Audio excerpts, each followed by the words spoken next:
Okay, it's 12:25, so we're back. So I'm going to go back to the whiteboard for just a couple minutes, and then move to the screen for a couple minutes, and then I'm going to let you all write code for maybe the next half hour or so after that. So we did the initial Bayesian analysis, which is basically you define the posterior, and it's something like it might be theta 1, theta 2, and the posterior is some blob in here that you can represent as a contour plot of what the value of the probability is. So this would be the contour lines are probability of theta equals probability of theta 1, theta 2. Sorry, this is probability of theta given the data, or posterior. Right. So in 2 dimensions, this is just fine because we can just plot this out and we can do contour plots, and it's really easy to work with. But in general, in astronomy, we end up with something that's not necessarily 2-dimensional, but we might have a theta 3 axis and a theta 4 axis and a theta 5 axis, and we end up with these very high dimensional posteriors that are difficult to work with. And these high dimensional posteriors even come in when the result that you want to look at in the end is something that's lower dimensional. Like if we think about cosmology here, if theta 1 is omega matter and theta 2 is maybe omega lambda, the dark energy. Then these other parameters here might be nuisance parameters. Like this might be a supernova property that you don't really know the value of, but it affects the model, right? If you've done supernova science, you know that there are these nuisance parameters in there, like the absolute magnitude. Depending on the model, there's like an absolute magnitude that goes in. There's some color law that goes in, things like that. Or if you're using BAO science, there might be some BAO-based nuisance parameter here. These parameters are things that go into the model, but that you really don't care about in the end. And if you remember way back in the beginning, instead of just writing P of theta given data, we wrote P of theta science, comma, theta nuisance given data. But what we're really interested in the end is just P of theta science given data, right? We don't want those nuisance parameters, but when we evaluate the model, we need to know what these nuisance parameters are. And fortunately, since this is a probability statement, we can write this really easily. We can write one in terms of the other. This is P of theta science, theta nuisance, given data, times P of theta nuisance, given data, d theta nuisance, right? So to get our science from our nuisance parameters requires doing this integral that might be a very high dimensional, multi-dimensional integral. It's common to have maybe something on order of like a few science parameters and maybe a dozen nuisance parameters. You see those kind of problems pretty often. And if you try to numerically integrate, say, a 12-dimensional function over 10 of the dimensions, you run into this thing called the curse of dimensionality. And you've probably heard this before, but think of it this way. If you have a 2-dimensional space and you want to subdivide it into little grid cells so that you cover everything. Let's say you want to do 100 here and 100 here. With a 2-dimensional space, the grid cells, we have 100 squared, right? With a 3-dimensional space, we end up with 100 cubed. With an n-dimensional space, you end up with 100 to the n grid cells. So you can see that, like if we had a 10-dimensional parameter space and we wanted to numerically create this grid so that we can explore every little chunk of that parameter space with good precision, it'll be 100 to the 10th grid cells, which 10 to the 20th? I don't know how long that would take, but it would be a long time. If each of your computations takes a millisecond, then what is that? Pi times 10 to the 7 seconds in a year. You'd be eating up like a chunk of a year to try to just integrate this function over 10 dimensions. So this is the so-called curse of dimensionality. As you get to higher and higher dimensions, it's exponentially difficult to explore the entire parameter space. So this is one reason, in my mind, this is one reason that Bayesian analysis sort of fell out of favor in the 20th century. Number one is because the prior is this difficult thing that you don't really know what to do with. But even if you could address all the difficulties with the prior, there was this curse of dimensionality that told you that if you get beyond 2 or maybe 3 parameter models, then you're hosed. You can't use it for anything realistic. So what changed all that was, I think in the 70s, 80s, and around there, people started coming up with these computer-driven methods to analyze the posterior distribution, or to analyze multidimensional functions in general. But it's turned out to be very applicable to the posterior. And what it is if you've ever seen like a gradient descent solver, this is what, when we did that SciPy optimization of the posterior, there's something like a gradient descent solver where you start with some guess point and you just basically compute the gradient, and it steps down and then eventually finds the middle, and then you've optimized it, right? So this is a computational way to maximize a function. What people came up with is something similar in spirit, but it's a computational way to explore not just the maximum of the function, but to explore the entire parameter space that's likely under the posterior. And this is known as MCMC, which stands for Markov Chain Monte Carlo. And the most basic, kind of the original Markov Chain Monte Carlo implementation is, I want to show it to you because it's actually really, it's easier than you might expect. It's more straightforward than you might expect. And this is what the original, this is a Metropolis Hastings sampler, which is one of the first forms of MCMC that came around. And it has these steps right here. So you define a posterior, number one. So we have that. We have a function that can compute a posterior. That's what we wrote out earlier with Bayes' rule and with our likelihood and things like that. And you define a proposal density, which is basically like how big these step sizes are going to be. In the gradient descent, you have some step size that you need to go all the way down. The proposal density is sort of analogous to that step size. You choose a starting point, just like you do in a gradient descent solver, and then you repeat the following. You draw, so you have this starting point, and you have a little proposal density that kind of gives you a little circle, maybe think of it as a multidimensional Gaussian around your point. And you draw some new point from that and say it's right here. And then you make a probabilistic determination about whether you're going to keep that point. You say this quantity here is the posterior of the new point, the value of the posterior of the new point divided by the value of the posterior of the old point. It gives you a ratio. And this is this acceptance ratio. So if the new point is better than the other one, then it'll be greater than 1. If the new point is worse than the other one, then it'll be less than 1.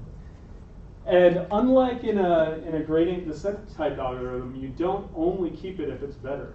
So if A is greater than 1, you accept the draw and you add this to your chain. So you're keeping both the original point and you're keeping this point. If A is less than 1, hey, Jake. Yeah. If you full screen, it might let us read. Oh yeah, sorry. The full line of text.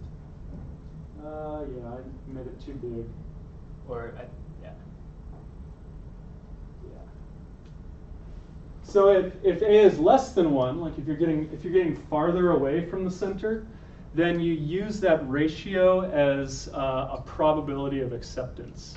So the closer it is to 1, the more likely you are to accept it. So if your point is way out here, you have a very, very small chance, but non-zero chance of accepting it. If your point is over here, getting closer, you accept it. You always accept it. If the point is over here, you have maybe like a 90% chance of acceptance or something like that. So this is This is just a procedure that you can do. You can code this in like 5-10 lines of Python. And what it ends up doing is it ends up doing this sort of like weird random walk, right? And eventually you get to the middle, and if you do this for an infinite amount of time, if you draw close to infinity points, what it'll look like is it's provably shown that it will draw points that are distributed according to this posterior. So this is like magic to me, right? You have this little procedure consisting of these few rules, and what comes out is points drawn according to this posterior probability distribution. And this works, if you notice here, this works basically linearly in the number of dimensions of your parameter space. You don't have any n squared or n cubed or n to the n quantities in here. It's just you have to do a multidimensional normal, which is, so for at each step you choose n different deviations, and then you compute the posterior.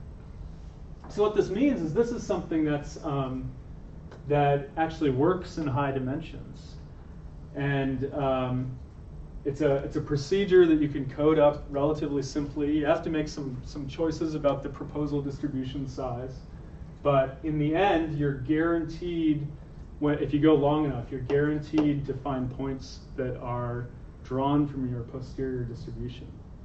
Yeah. So what's long enough? That's a really good question. So the question is, what's long enough, and what should your proposal density be, right? Those are the two things. If you have a really small proposal density, then you'll spend close to an infinite amount of time just trying to get down to where you're probing the interesting part, right? If you have a really large proposal density, right, then you might jump here and here and here, and you'll also eventually, after an infinite amount of time, you'll get some of the points in here, but it'll take forever, right? So the Metropolis Hastings sampler ends up being this kind of, in some ways, a tuning nightmare, right? You have no knowledge of the distribution of this, but you have to choose a proposal density that works, and then you have to know when to stop so that you've found the interesting things.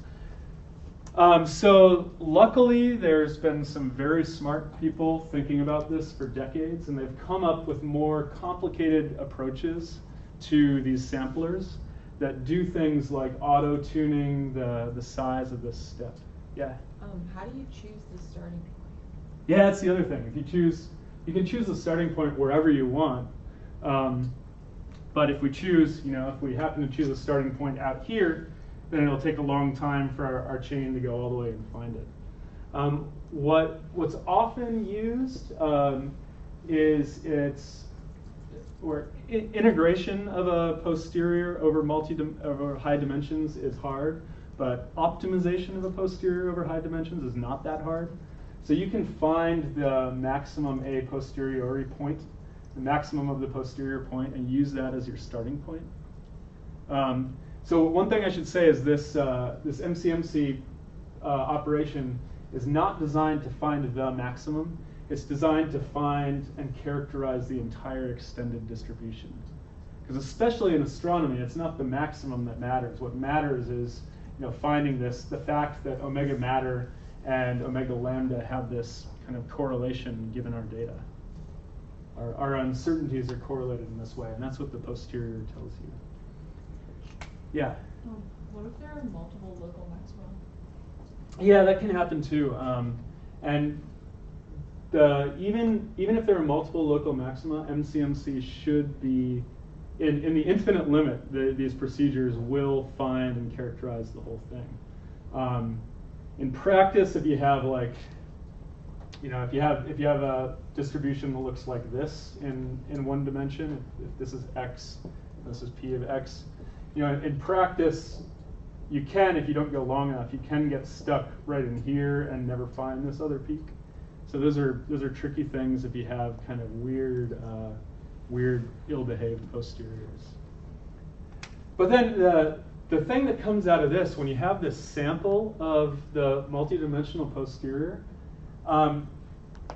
the really cool thing is that doing this integration right here is identical to just throwing out the points, throwing out the axes you don't want. And this, you kind of have to lock yourself in a closet and think about it for a while. But so doing this integration step that if you do it analytically or try to do it numerically in high dimensions, like directly by doing a grid, you have the cursive dimensionality. This integration step is order 1 in the sampled space, because you just throw out the points that you don't want.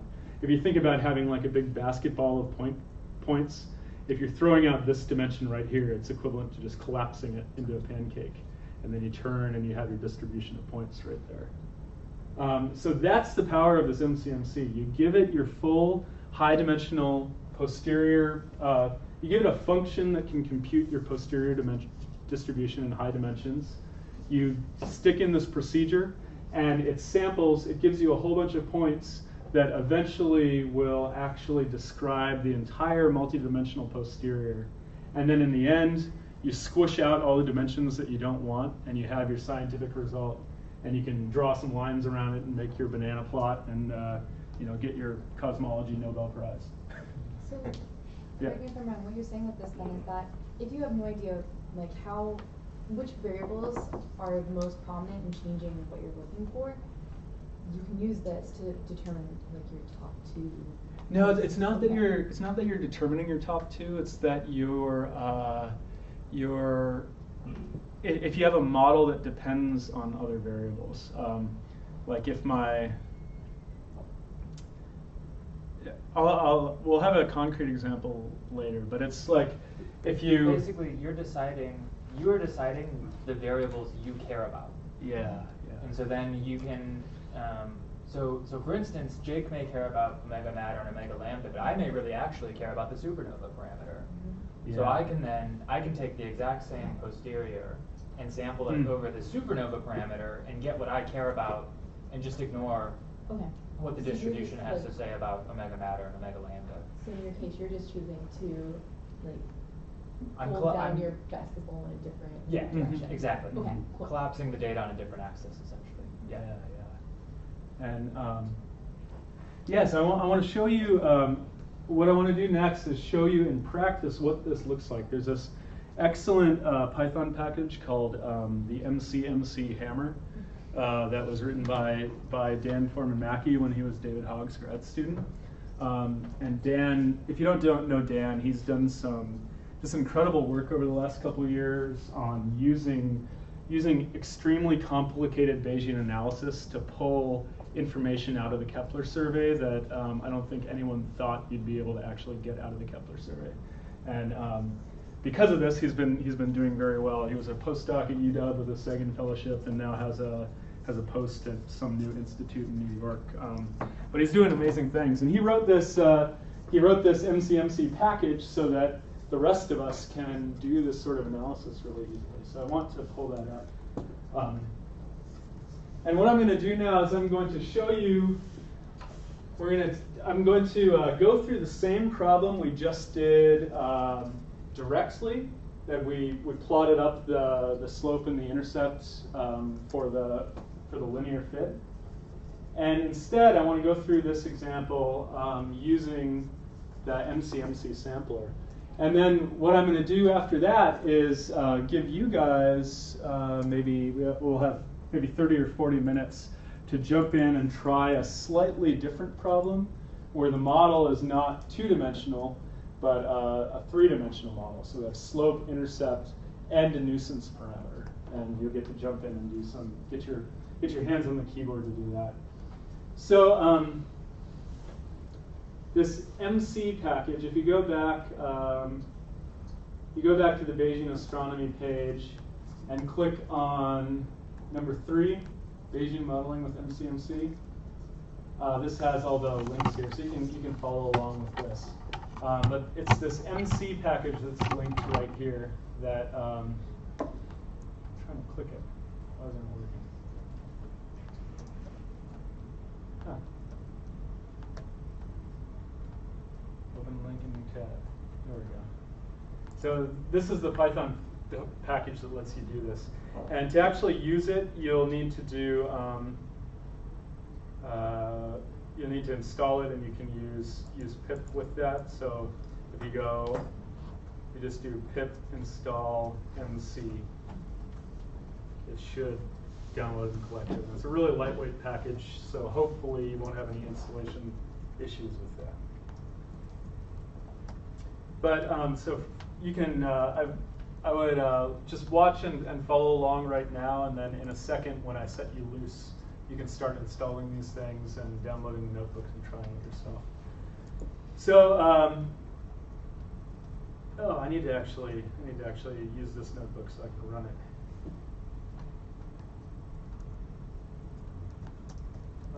Let's toggle the header and toggle the toolbar. Go full screen. View, full screen. Yeah, so now we can see a little bit more what's going on. So I'll walk you through the code here. It's a little bit complicated because we have to set up this sampler and do things, but you can use this as a template. So here's our data that we're going to work with, same data as before. And then we can write functions just like we did before to define the prior, define the likelihood, and define the posterior. So the log posterior is the log prior plus the log likelihood. So these should look familiar because we did the same thing before. Now, the cool thing about MC is that all it needs from you regarding your data and your model is this log posterior function. So once you have that defined, that is the input into MC. You need a few other things, like you need to tell it the number of parameters in the model. You need to tell it the number of walkers. And here, so we talked about the original Metropolis Hastings algorithm that just uses one chain to kind of just explore things. This MC package uses something, it's called an ensemble sampler. And what it does is instead of just using one chain, it uses a whole bunch of them with different starting points. And as those chains kind of walk around, it can use the distribution of where they are to figure out, as a heuristic, to figure out what the proposal density should be. So it kind of adapts the proposal density so that you don't have to make this choice of how wide your proposal density is. So the number of walkers here is essentially the number of independent chains that you want to be going and exploring your space. And if you read the MC documentation, they'll talk about what you should choose, whether you should choose a few or many, and there are trade-offs at either end. But I've always just kind of used 50 because I think that's what he used in one of the examples. So just a quick question. It's probably in the documentation, but do you know how that number compares to, say, the available number of CPUs you have? Yeah, so it will, I think there is some parallelization in there, but it's not turned on by default. So this is going to do everything in serial, so it doesn't relate to your CPUs. But if you do some of the parallelization steps, then you can start thinking about the optimal number of walkers and things like that for that. Okay, and then so we need to, oh yeah. Sorry, just I wanted to ask, if you have a multimodal distribution, then this would be very, very helpful to discover all the modes. Can you regard it as you will launch multiple chains to discover all parts of the yeah, space? So the question was if you have multiple maxima, can you use multiple chains to try to find those maxima?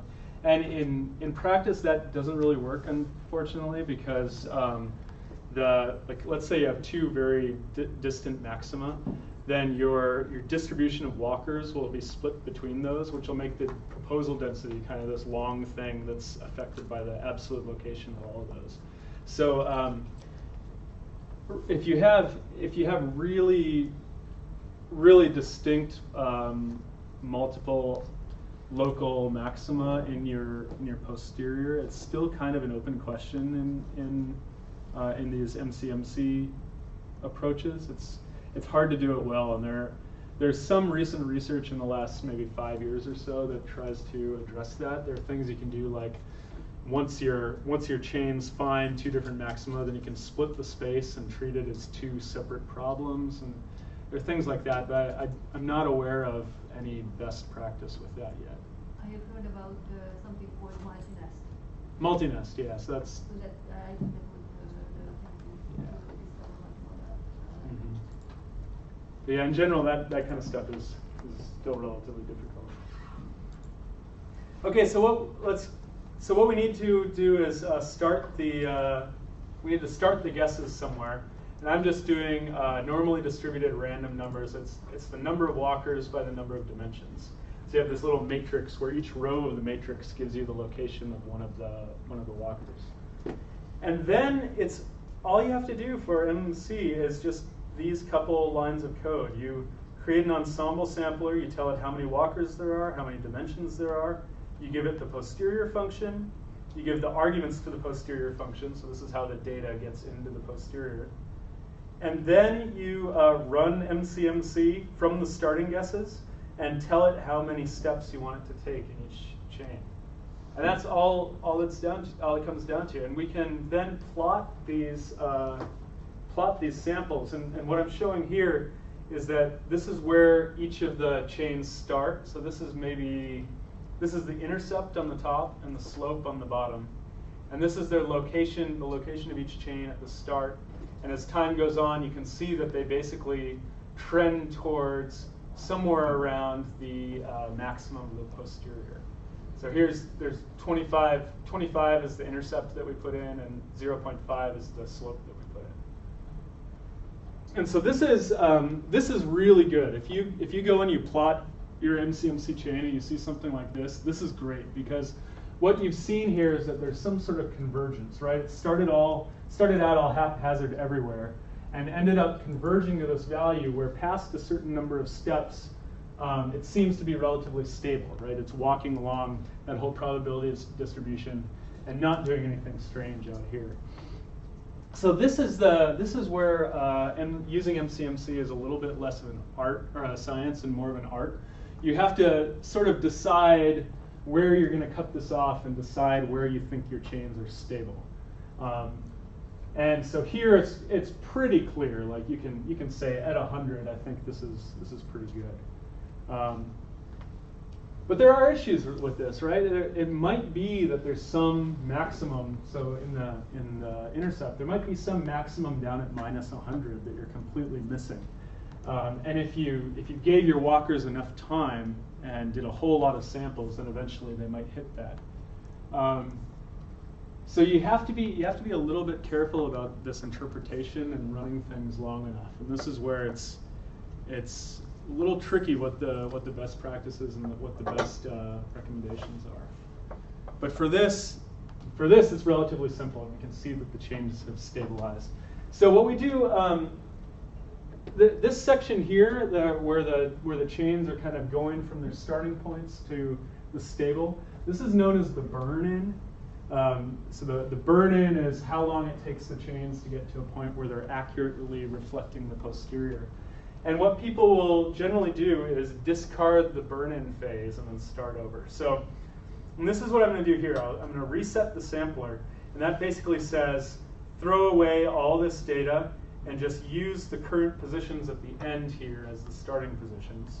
And then we're going to rerun the MCMC for 1,000 steps. And then this is what we get. And this is like a beautiful MCMC chain. If you're doing a science problem and you run your MCMC chain and you find something that looks like this, you're golden, right? And what it says is that each of these are points that one of the walkers hits over 1,000 steps. And you can even see by eye, like this is a slope somewhere around 25, maybe plus or minus 3 or something, doing chi by eye, or intercept of that, and a slope of somewhere around maybe 0.48 plus or minus 0.04. So that's a view that tells you what the chains are doing. Then you can visualize the posterior itself. And because this is such a common thing to do, Dan actually created this corner package, which you import it and you do corner.corner of the flattened chain and then give it the labels, and you get something like this. And here's our nice science result, right? We have the slope versus the intercept. We have all the points there. It draws the 3 sigma contours around them, and it even does the marginal distribution here, where we've taken this basketball or football in this case and squished it this way, so we see what the distribution in the slope alone is, ignoring the intercept. and vice versa here. Yeah, Robert. Where 3 sigma means the probability enclosed by 3 sigma Gaussian. I believe so. Okay, so it's not Gaussian. You have to decide what you mean by 3 sigma. I get that. Yeah. Oh, yeah, yeah. So if this is non-Gaussian, then what it means is so 3 sigma ends up being what 99.7 to the dimension. So it uses Gaussian as a proxy and then says, where would I draw this line to enclose that many points? You had a question. So I'm a little confused. Are you marginalizing by only sampling over the parameters you're interested in, or? No, you marginalize by sampling over all the parameters, and then at the very end, you squish out the ones you don't care about. So is the MCMC process do you use that to marginalize your posteriors? So the MCMC produces all these points in the full parameter space. Yeah. And then once you have all those points, you can think about this as like we take all the x values here and just do a histogram of the x values, and that's the marginal distribution. And then here we take all the y values and just do a histogram of the y values, ignoring the x values. And that's this distribution right here. And so if you were in a case where, for example, you didn't care about, oh shoot, I got the slope and intercept backwards here. Should probably fix that. So if you were in a case where you didn't care about the intercept,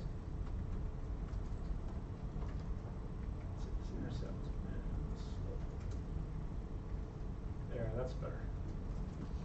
Yeah, if you were in a case where like the intercept didn't matter, it was just some piece of your observing system that you didn't care about, and the slope is all that mattered, then this could be the result that you would report. You'd just marginalize away the intercept, and you have the info of the slope. Right, so that's how it works right there. And to be honest, whenever I do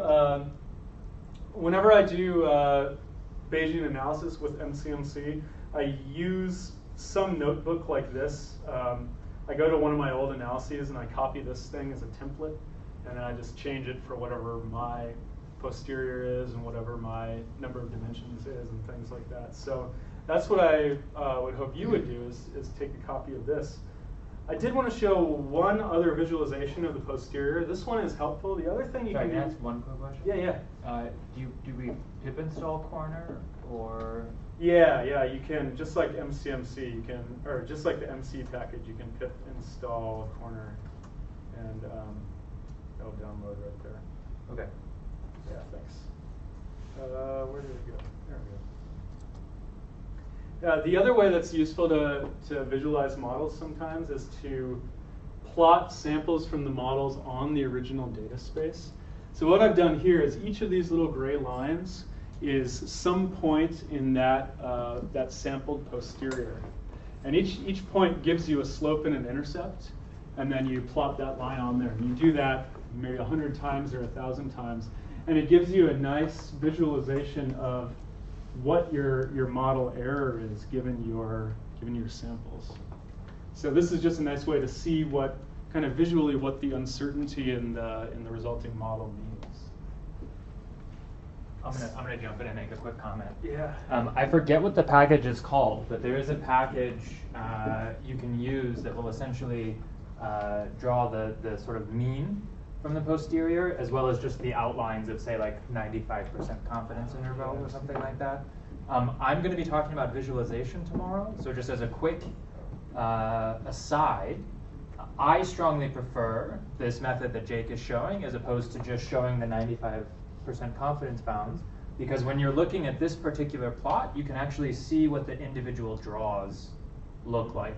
Whereas if all you're doing is showing the bounds, it's not necessarily, because there's a little bit of interesting structure right here, right? And if all you saw was the sort of mean or the maximum of the posterior as well as the 95% confidence intervals, you wouldn't know that there's maybe some interesting structure happening right here. So just as a brief visualization note, I prefer this method of visualizing this type of data. Okay, sorry, Jake. All right, so now we have about we have about 40 minutes left in this session before the next break. And in that time, I want to give you a chance to do this yourself. And what the model we're going to use is something that's a little bit different. It's a 3-parameter model that has the intercept, the slope, and then some intrinsic scatter to the data.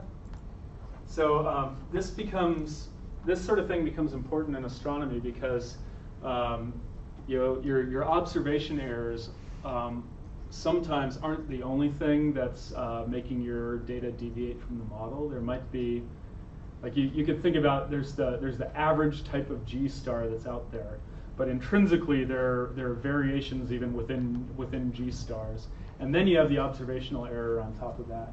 So this is a 3-parameter model, and if we look at how it's generated, you can see that it's y equals intercept plus slope times x, and then we're adding in quadrature the error term and this intrinsic scatter term that's common to every data point.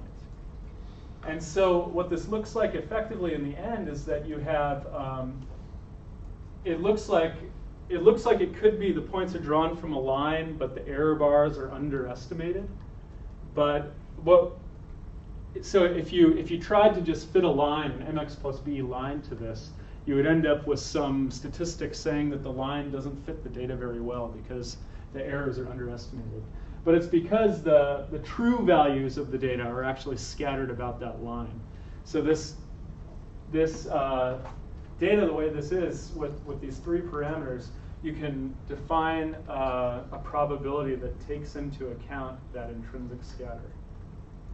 So this is something, for example, that comes into like supernova computations. There's some intrinsic scatter about the color law in the magnitude space, and you have to fit for that intrinsic scatter as you're fitting for the cosmology.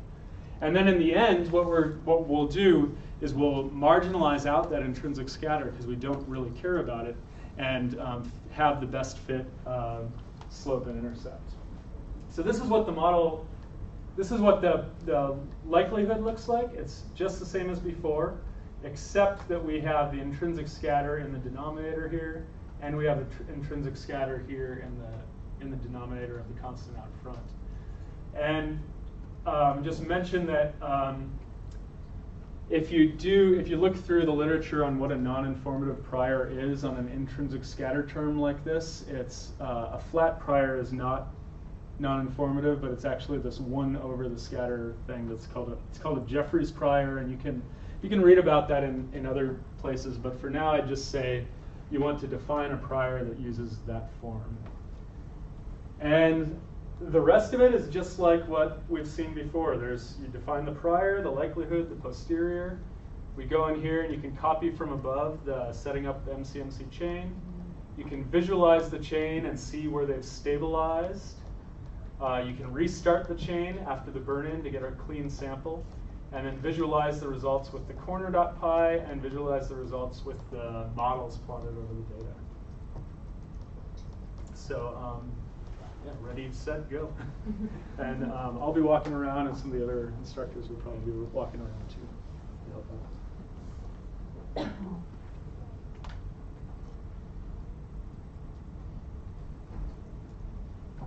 So probably the best thing to do now would be to fork this repository or clone this repository locally so that you have the starting point to work with. I also suggest, just because it's boring to do things by yourself, find a partner, someone next to you or someone else, and work with them on this, because it's easier to get to work through together on it.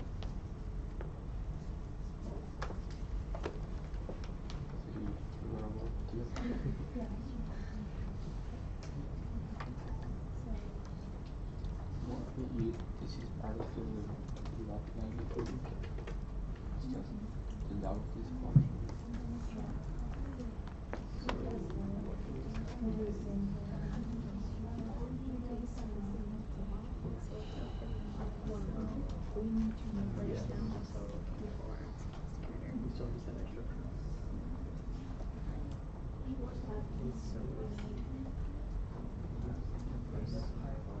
We'll probably just need to have one line, whatever's That's even better.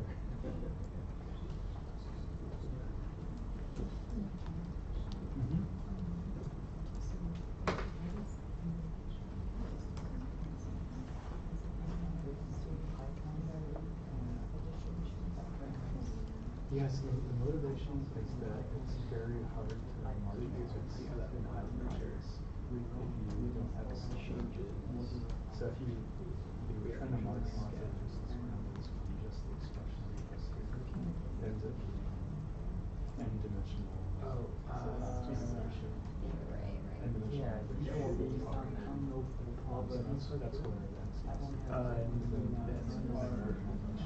That's defining a prior function.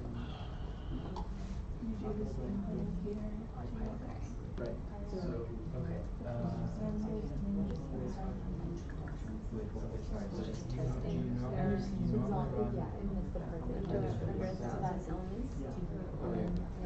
I think if you do that, yes. That's the simple value of that data array. So this would still be the same, right? So it's just 1,000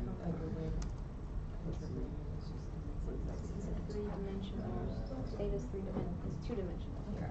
Makes it easier.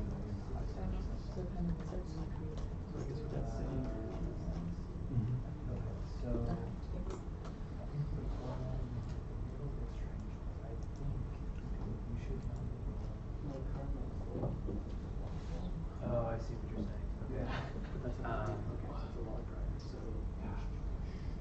I love the same thing, essentially but returning I have flat two on five block. prior, right? I do too, but if you just press the date code, it's fine. Yep.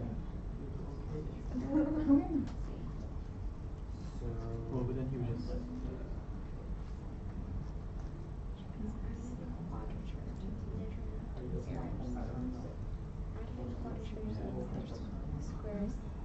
Scatter squared.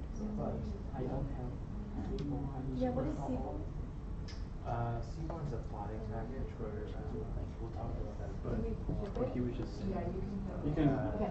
sorry, you can pip install Seaborn, and You it's can actually, if you send a prior and use You conda. can use Okay. a spot one, but if you know there's an intrinsic scatter, then It's just you, conda then that install? would be like that. You can use whatever kernel you want. Then it depends on the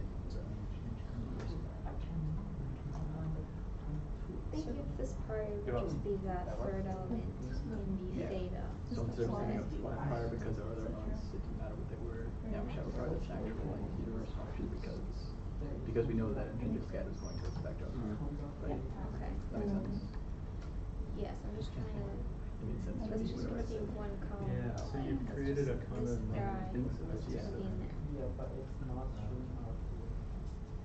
Yeah, that's because you need to, if you want to separate the kernel to a different environment, you need to. Did you remember? Okay. Yes. If you want to do that, there Quantum. So I guess what I'm should we still include these constraints though? That if it's something is more than 1,000, we should return like the negative infinity. I think it depends on what you're. I'm trying to understand why it's element. I think it's just so like so you don't have flat prior that goes up to infinity, right? Because then if you had that would allow for like a slope of a million or something, which doesn't really. Okay, I was just pleased that's what I think is suited for that. Am I correct? Is each column in here its own function, its own probability function? All theta is the actual value. Right, so like Okay, so you should. yeah, because I think you actually what is it? Yeah, like you have this theta true, which you define as a theta, so it's just like we're saying our actual value for Its the initial starting. yeah. So sure, it's less than 5. Yeah, so you probably the reason that the notebook is not finding your anaconda kernel is because And the next one not likely. The so you one can model. do So here's we define the function. which conda? Let's see which conda you're using. Theta 0.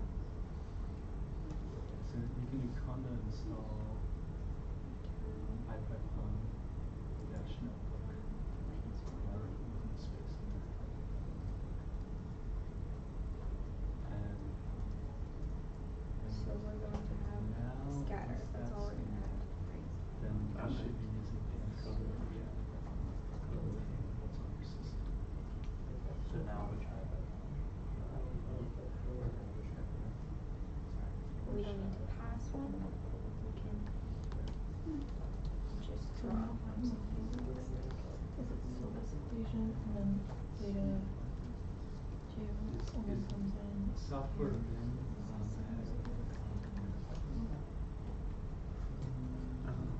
bin echo background. Because I don't think you're supposed